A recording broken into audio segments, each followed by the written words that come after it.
अस्सलाम वालेकुम जी।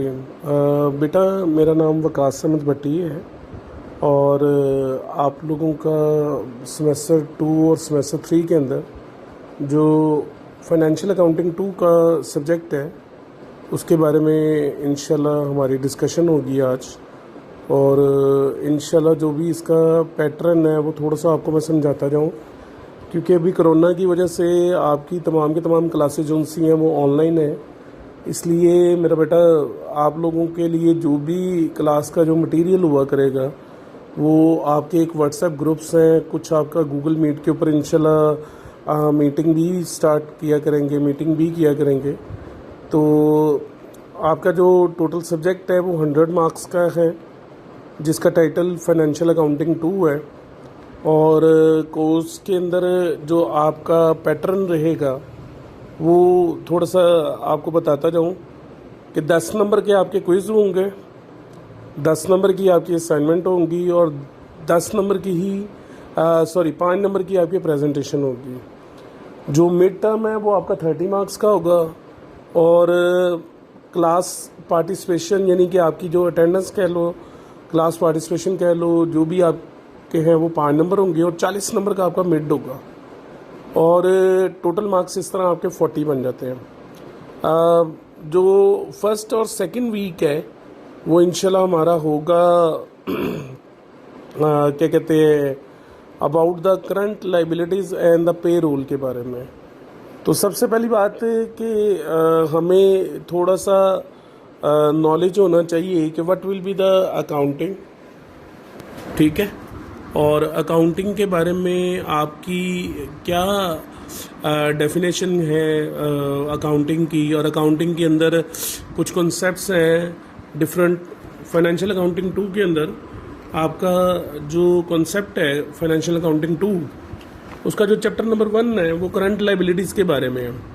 तो सबसे पहले तो मुझे थोड़ा सा कॉन्सेप्ट देना पड़ेगा आपको अकाउंटिंग के बारे में, और उसके बाद आपको थोड़ा सा कॉन्सेप्ट हम बात करेंगे एसेट्स और लाइबिलिटीज़ के बारे में कि एसेट्स क्या हैं और लाइबिलिटीज़ क्या हैं। तो सबसे पहले हम जो बात शुरू करते हैं वो अकाउंटिंग के बारे में अगर करूँ कि अकाउंटिंग होती क्या है। अकाउंटिंग की अगर डेफिनेशन के बारे में बात करता जाऊँ तो अकाउंटिंग कौन सी है, अकाउंटिंग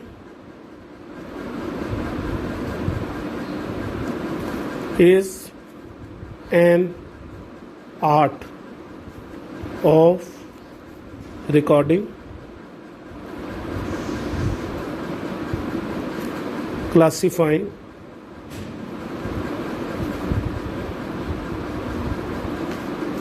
summarizing,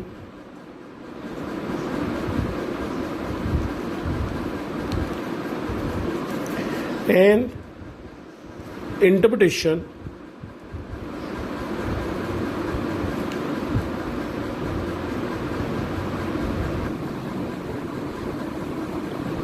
और दूसरा नाम इसको एनालिसिस भी दे सकते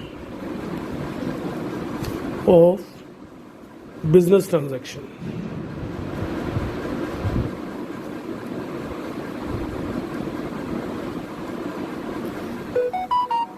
अगर बड़ी सिंपल सी बात करता जाऊं, बिजनेस में डिफरेंट किस्म के ट्रांजैक्शन होते हैं बेटा, और हर ट्रांजैक्शन में दो चीज़ें आती हैं। एक है बाइंग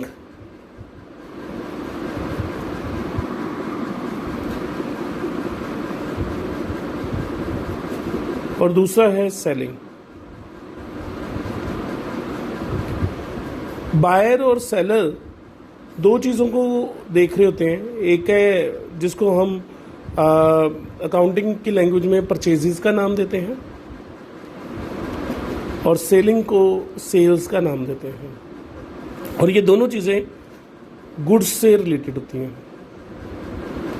अब गुड्स क्या है, अगर गुड्स के बारे में बात करता जाऊं तो बेटा हर वो चीज़ जिसको खरीदा ही इस नीयत से जाए कि मैंने बेचना है, उसको हम गुड्स कहते हैं। इसको एक और नाम दिया जाता है मर्चेंडाइजेस का। बेटा गुड्स क्या है, एनीथिंग फॉर रीसेल पर्पस। कोई भी ऐसी चीज़ जिसको हम खरीदें ही इस नीयत से कि हमने बेच देना है, उसको हम क्या नाम देते हैं? गुड्स का देते हैं। अब बड़ी सिंपल सी अगर बात करता जाऊँ तो हर बंदा जो इस चीज़ के अंदर डील कर रहा होता है वो उस चीज़ के लिए क्या कहलाती है? उसके लिए गुड्स कहलाती हैं। अब गुड्स जो सी हैं, अगर मैं बात करता जाऊँ, एक बंदा घड़ियाँ बेच रहा है तो घड़ियाँ जो सी हैं उसके लिए गुड्स होंगी। एक बंदा कपड़ा बेच रहा है तो कपड़ा उसके लिए गुड्स होगा। एक बंदा अगर दाल चावल चीनी ये बेच रहा है तो वो उसके लिए गुड्स होंगी। तो हर वो बंदा, हर वो चीज़ जो कि किसी के लिए आप ये समझ लो कि डीलर होता है जिस चीज़ के अंदर, उसको हम गुड्स कहते हैं। तो गुड्स क्या है जी? Anything for resale purpose. कोई भी ऐसी चीज़ जिसको खरीदा ही इस नीयत से जाए कि मैंने बेच देना, उसको हम गुड्स कहते हैं। और गुड्स को जिस वक्त बाय किया जाता है तो उसको परचेज कहते हैं, और सेल किया जाता है तो उसको सेलिंग को सेल्स कहते हैं। और याद रखिएगा, जब बायर और सेलर आपस में मिलते हैं तो इसी चीज़ को ट्रांजैक्शन कहते हैं। ट्रांजैक्शन का मतलब एक्सचेंज होता है, गिव एंड टेक होता है, बाय एंड सेल होता है।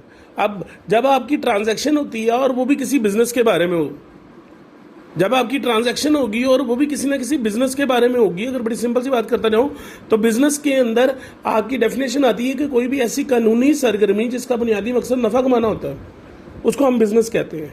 Any legal activity which having basic motive to earn profit is known as business. ठीक है। और जब उस बिजनेस के अंदर जो भी लेन देन हो रहा होता है उसको आप मिक्स रिकॉर्ड करो। अगर मिक्स की बात करूं तो मिक्स क्या है? एक जैसे आपके पास एक रजिस्टर है, उसी में भाईजान सारे के सारे अकाउंट्स आ रहे हैं, सारी की सारी चीज़ें आ रही हैं, और यहाँ पे आपने इसको जर्नल के नाम से पढ़ा। आप उसका जर्नल बनाओ, उसको रिकॉर्ड करो, तो इस चीज़ को रिकॉर्डिंग का नाम दिया जाता है।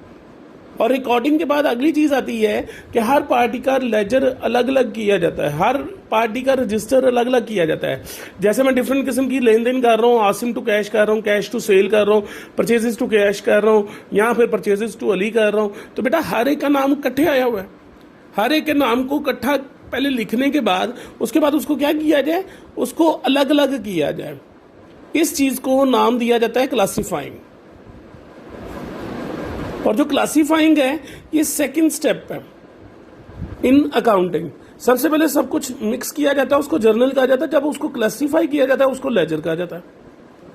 और उस लेजर के बाद आप एक चीज़ बनाते हो कि आपने पूरी की पूरी समरी तैयार करनी होती है अपने बिजनेस की। इसको हम नाम देते हैं समराइजिंग का। और जो समराइजिंग है बेटा वो एक समरी होती है जिसको हम यहाँ पे ट्रायल बैलेंस के नाम से जानते हैं, जिसको हम बैलेंस शीट के नाम से जानते हैं। ठीक है ना? एक बैलेंस शीट होती है या ट्रायल बैलेंस होता है, और उस बैलेंस शीट या ट्रायल बैलेंस के अंदर जो कुछ लिखा जाता है वो सारा कुछ एक पेज पर एक फाइनेंशियल पोजीशन शो करता है किसी भी कंपनी के बारे में। ये थर्ड स्टेप होता है। तो समराइजिंग के बाद जो आखिरी चीज़ है जो हमें देखनी पड़ती है वो बेटा क्या है? वो है जी एनालिसिस। इस चीज़ को जायज़ा लेना भी कहते हैं, और यहाँ पे इसको नाम दिया जाता है वो ट्रेडिंग प्रॉफिट एंड लॉस का दिया जाता है कि जो कारोबार के अंदर प्रॉफिट है वो कितना है, जो कारोबार के अंदर लॉस है वो कितना है। और ये सारी चीज़ ऐसे ही चलती जाती है और ये बार बार सर्कल की शक्ल में चलती है, इसलिए इसको एक नाम दिया जाता है अकाउंटिंग साइकिल का। और जो अकाउंटिंग साइकिल के 4 स्टेप्स हैं, सबसे पहले रिकॉर्डिंग, फिर क्लासीफाइंग, फिर समराइजिंग, फिर एनालिसिस। इन सब स्टेप्स को पूरा करना, यही चीज़ आपके लिए क्या कहलाती है? अकाउंटिंग कहलाती है। बड़े बड़े जो कारोबार होते हैं उनके अंदर सब कुछ देखना सबसे ज़्यादा ज़रूरी होता है, और ये एक आर्ट है। आर्ट हर वो चीज़ होती है जो आपको पैसा कमाने में मदद दे। मेरे ख्याल से मुख्तलिफ किस्म के कारोबार हैं, उन कारोबार के हिसाब किताब होते हैं, उनके खाताजात होते हैं। उन तमाम खाताजात को मेंटेन करने के लिए आपको क्या करना पड़ता है? अकाउंट्स मेंटेन करने पड़ते हैं। उन अकाउंट्स को मेंटेन करने वाले को अकाउंटेंट कहते हैं, और अकाउंटेंट जो सा है वो एक आर्ट करता है रिकॉर्डिंग की, क्लासीफाइंग की, समराइजिंग की और इंटरप्रिटेशन या एनालिसिस की about the business transaction.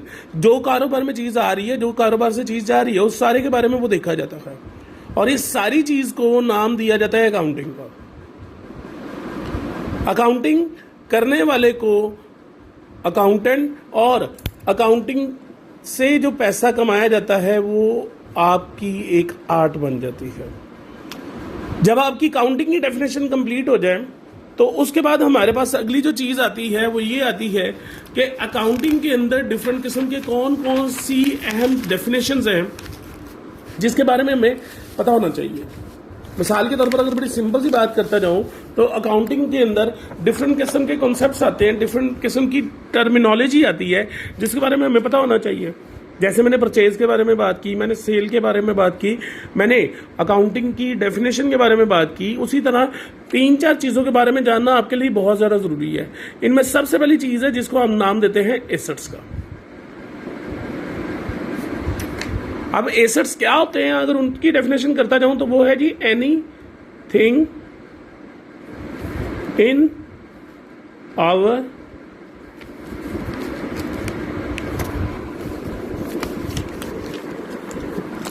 Ownership,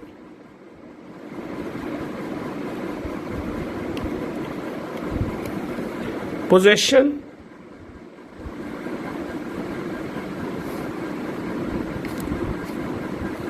having benefit time period,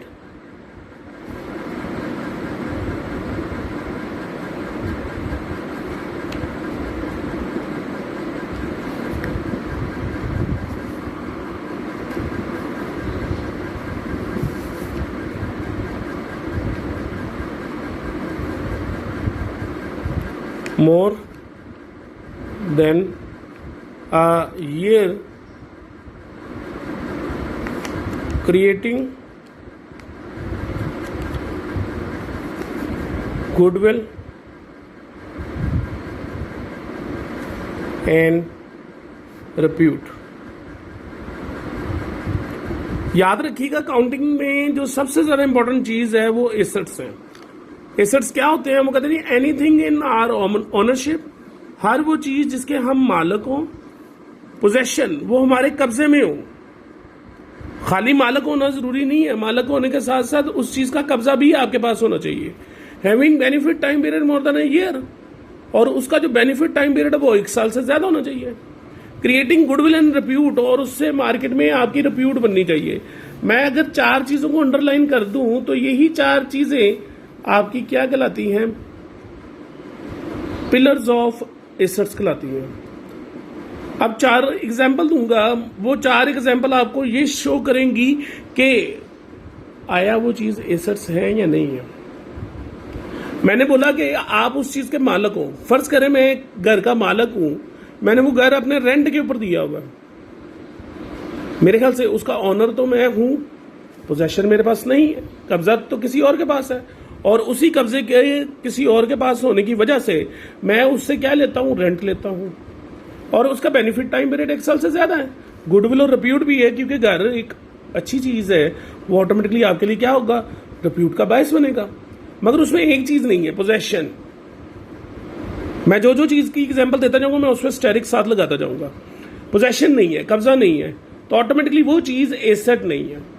उस चीज को कैपिटल गुड्स कहा जाता है। जो चीजें ज्यादा मुनाफा कमाने के लिए इस्तेमाल हो, बार बार मुनाफा कमाने के लिए इस्तेमाल हो, उनको कैपिटल गुड्स कहा जाता है। मिसाल के तौर पर अगर बड़ी सिंपल सी बात कर दूं, एक बाइक है, वो आपके अपने इस्तेमाल में नहीं है, वो आपने किसी के ऊपर रेंट के ऊपर डाल दी, कैपिटल गुड है, और अगर अपने इस्तेमाल में ले आऊंगा तो वो एसेट बन जाएगी।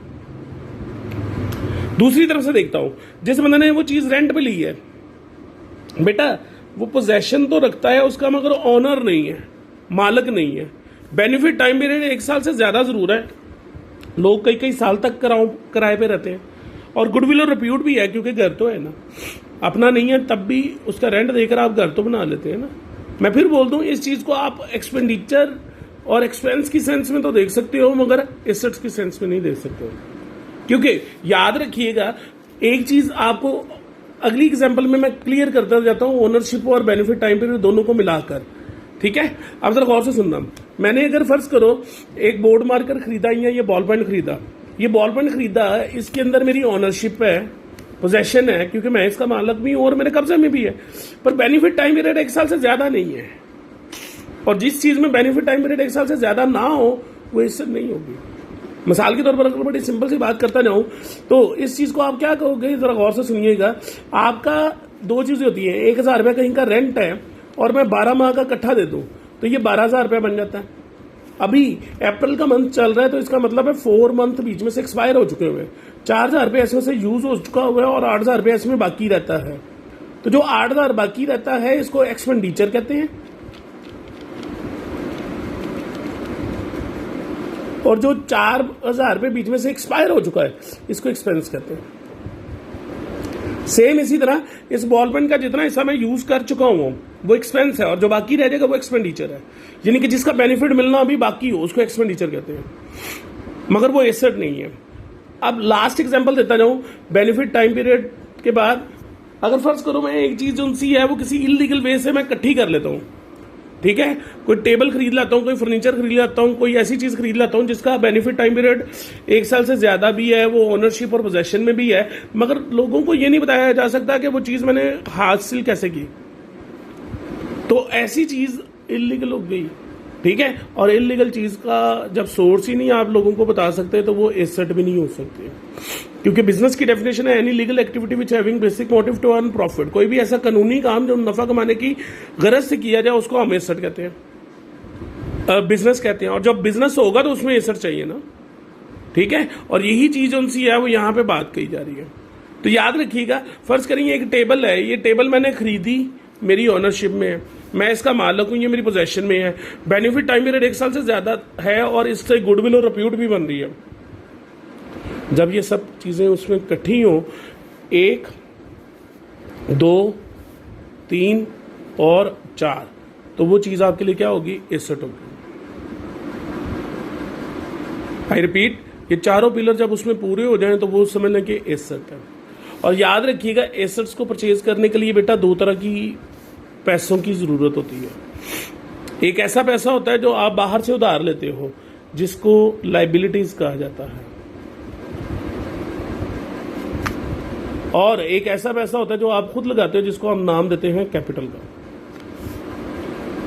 दोबारा सुन लीजिएगा, ऐसा पैसा, ऐसा उधार जो कि हम उधार लेकर जिन एसेट्स को परचेज करना होता है, जिनसे कारोबार बनना होता है, उनको स्टार्ट करने के लिए जो भी पैसा लगाते हैं उसको उसको उसको जो नाम दिया जाता है वो दिया जाता है। जी बेटा, तो मैं बोल रहा था कि जो एसेट्स है, एसेट्स को परचेज करने के लिए 2 तरह का पैसा चाहिए होता है। एक ऐसा पैसा जो किसी आप बंदे से उधार पकड़ो, उसको हम लाइबिलिटीज कहते हैं, और एक ऐसा पैसा जो आप खुद लगाओ, इसको कैपिटल के नाम से भी जाना जाता है, और इसका दूसरा नाम ओनर्स इक्विटी भी है।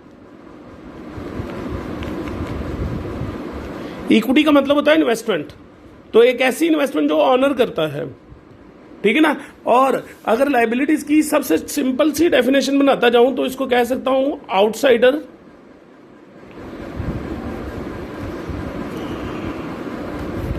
Claims on business assets.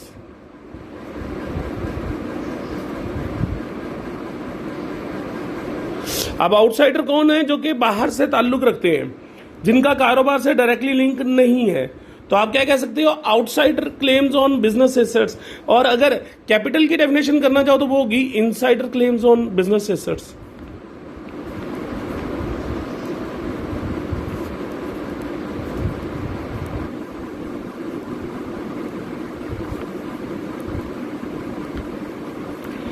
कि जो इनसाइडर का पैसा होगा कारोबार को लगाने के लिए, उसको हम नाम देंगे कैपिटल का, और जो आउटसाइडर का पैसा होगा उसको हम नाम देंगे लायबिलिटीज का। और याद रखिएगा, जब ये दोनों को ऐड करूं तो तभी आपका एसेट्स को परचेज किया जा सकता है। तो इस चीज को आप अकाउंटिंग इक्वेशन भी कहते हो कि assets is equal to liability plus capital.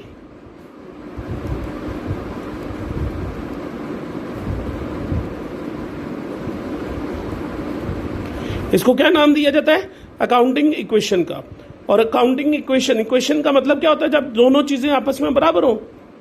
और याद रखिएगा, अकाउंटिंग इक्वेशन का बड़ा ताल्लुक है आपकी पूरी की पूरी अकाउंटिंग के अंदर।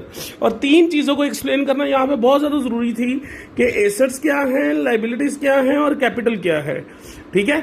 एसेट्स दोबारा बोल दूं, एनीथिंग इन आवर ओनरशिप, जो चीज के हम मालक हो, पोजेशन उसका कब्जा हो, having benefit time period more than a year, और उसका जो बेनिफिट टाइम पीरियड वो 1 साल से ज्यादा हो। क्रिएटिंग गुडविल एंड रिप्यूट, और उससे मार्केट में हमारी गुडविल और रिप्यूट बनती हो। जैसे लैंड है, बिल्डिंग है, प्लांट है, मशीनरी है, फर्नीचर है, ये सारे के सारे हमारे एसेट्स हैं जिनसे हमारा कारोबार के अंदर बात चलती है, कारोबार के अंदर पूरे का पूरा कारोबार को हैंडल किया जाता है। और इसी चीज को देखना ये एसेट्स कहलाता है आपका। और उन एसेट्स को परचेज करने के लिए जो हमारे पास पैसा होता है वो दो तरह के बंदों से आता है, या तो हम बाहर वालों से उधार पकड़ते हैं या खुद के लिए पैसा खुद लगाते हैं। इस चीज को हम नाम देते हैं कैपिटल का। तो याद रखिएगा, इन दोनों के पैसों को मिलाकर ही एसेट्स को परचेज किया जाता है, और यही चीज आपकी काउंटिंग इक्वेशन कहलाती है। जो भी पैसा यहाँ पे प्लस होगा वो इधर कहीं ना कहीं पे इफेक्ट करेगा या इधर कहीं ना कहीं पे इफेक्ट करेगा। ऐसा नहीं हो सकता कि ये चीज अनबैलेंस हो जाए। आज का जो टॉपिक है वो हमारा अकाउंटिंग, फाइनेंशियल अकाउंटिंग 2 का, वो डिपेंड करता है टाइप्स ऑफ लाइबिलिटीज के ऊपर। ठीक है जी, कि लाइबिलिटीज क्या होती हैं वो तो हमने देख ली, मगर लाइबिलिटीज के डिफरेंट किस्म के जो वो क्या कहते हैं कैटेगरीज हैं वो कौन कौन सी हैं। इसके लिए अगर मैं थोड़ा सा आपको बुक से भी रेफर करता जाऊं तो जरा गौर से सुन लीजिएगा। सबसे पहले वो बात कर रहे हैं कि लाइबिलिटीज होती क्या है, ठीक है ना।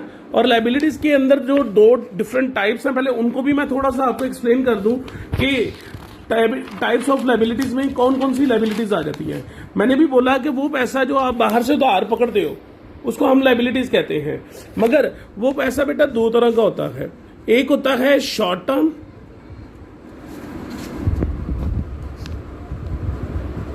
इसको दूसरा नाम हम देते हैं करंट का भी।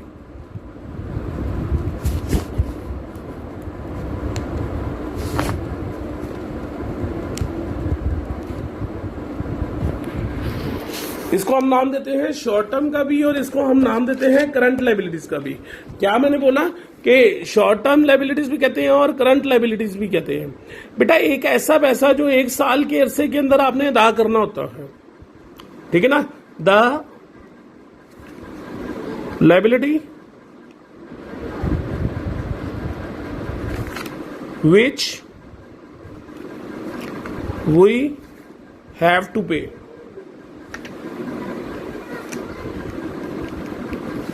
within 1 year।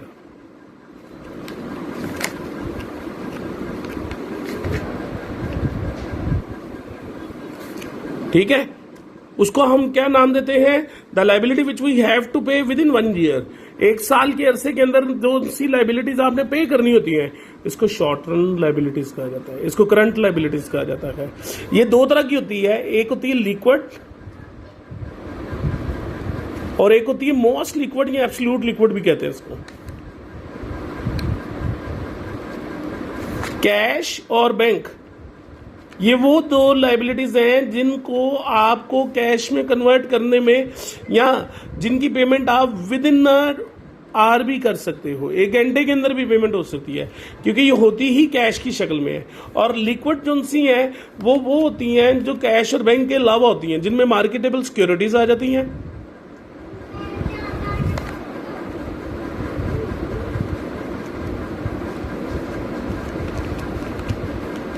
और इसके अलावा बिल्स रिसीवेबल, बिल्स पेएबल, ये सारा कुछ आ जाता है इसमें, क्योंकि ये 2 माह या 3 माह के लिए होती हैं। और दूसरी जो चीज है जिसको हम नाम देते हैं लॉन्ग टर्म लाइबिलिटीज।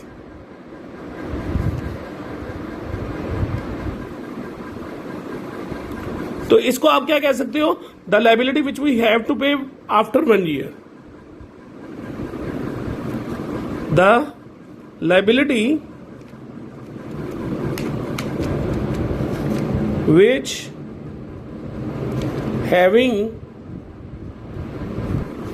payment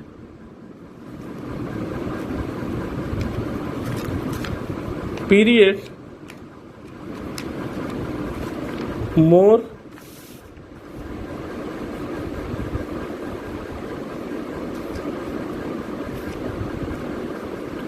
जिनको 1 साल से ज्यादा के लिए आप अरसे में गुजार सकते हो, उसको हम लॉन्ग टर्म लाइबिलिटी कहते हैं। और बड़ी सिंपल सी अगर इसकी एग्जांपल देता जाऊं तो जो डिबेंचर्स हैं, डिबेंचर्स को आप बड़ी सिंपल सी बात करता जाऊं, या फिर बैंक लोन वगैरह है जिसका टाइम पीरियड 1 साल से ज्यादा के लिए, इसको हम लॉन्ग टर्म लाइबिलिटी कहते हैं। और यहाँ तक हमारी जो सी बात हुई वो क्या हुई, शॉर्ट रन लाइबिलिटीज और लॉन्ग रन। शॉर्ट रन का दूसरा नाम करंट लाइबिलिटीज भी होती है। और एक दफ़ा दोबारा बोलता जाऊँ, 1 साल से कम अरसे के लिए जो लाइबिलिटी होती है उसको करंट लाइबिलिटी कहते हैं, और 1 साल से ज़्यादा के लिए जो लाइबिलिटी होती है उसको लॉन्ग टर्म लाइबिलिटी कहा जाता है। और यहाँ पे अभी तक जो कुछ हमने डिस्कस किया उसके अंदर अगर किसी तरह का कोई प्रॉब्लम हो तो वो आप मुझसे पूछ सकते हैं, डिस्कस कर सकते हैं, ठीक है। इंशाल्लाह हमारी गूगल क्लास मीटिंग के ऊपर भी जो सी है वो रिकॉर्डिंग भी होगी और उसकी वो तमाम की तमाम बातों को डिस्कस करेंगे, ठीक है। नेक्स्ट जो वीडियो का सेशन है उसके अंदर इंशाल्लाह हम बुक से थोड़ा सा देखेंगे कि आज के टॉपिक के बारे में बुक में क्या लिखा हुआ है, ठीक है। यहाँ तक अगर कोई भी क्वेश्चन हो तो आप डायरेक्टली जो है वो मुझसे व्हाट्सएप पे भी पूछ सकते हैं और इंशाल्लाह गूगल क्लास में भी बात होगी। जज़ाकुमुल्लाह जी। यहाँ तक सेशन 2 अभी उसका लिंक भी आपको मैं शेयर करता हूँ। जज़ाकुमुल्लाह।